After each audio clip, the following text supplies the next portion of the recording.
When you give your child their first phone, you're stepping into a whole new parenting zone.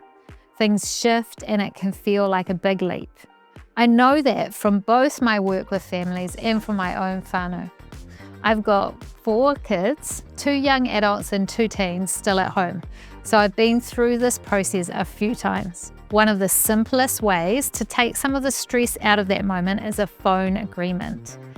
It's not a list of rules. It is a way to start conversations and build trust before the phone becomes part of everyday life.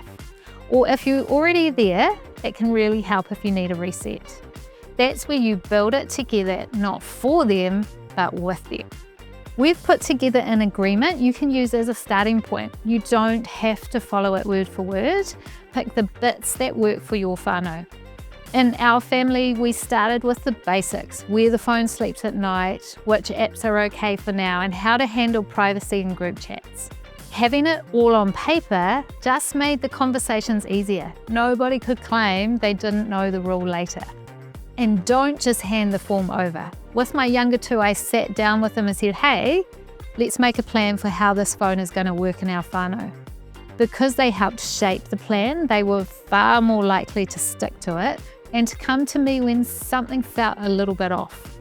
Another step is setting up parental controls and screen time limits together.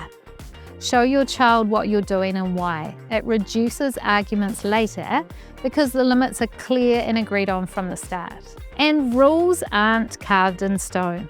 As my older kids grew up, we revisited the agreement, adding freedom here, tightening up there, depending on what was happening at the time. It's completely normal to tweak settings.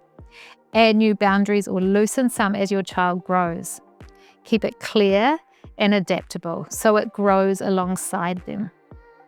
I've also had to remind myself to model what I'm asking for. If the agreement says no phones at the table, I leave mine in another room too. Our kids definitely notice when we follow the same rules that we set for them. And when things go wrong, because spoiler alert, they will, the agreement gives you something solid to come back to. At home, we've had moments where I've been able to say, hey, remember we both agreed on this, that something's not working right now. How can we help you to manage it better this week? It turns a potential conflict into a learning moment rather than a fight. Come back to connection. That's what makes the difference. I've seen in my own family and with so many others that a phone agreement works best when it's living, flexible, and genuinely shared between parent and child. Build it together, keep it clear, and always come back to connection. Take it one step at a time, people. Connection beats perfection.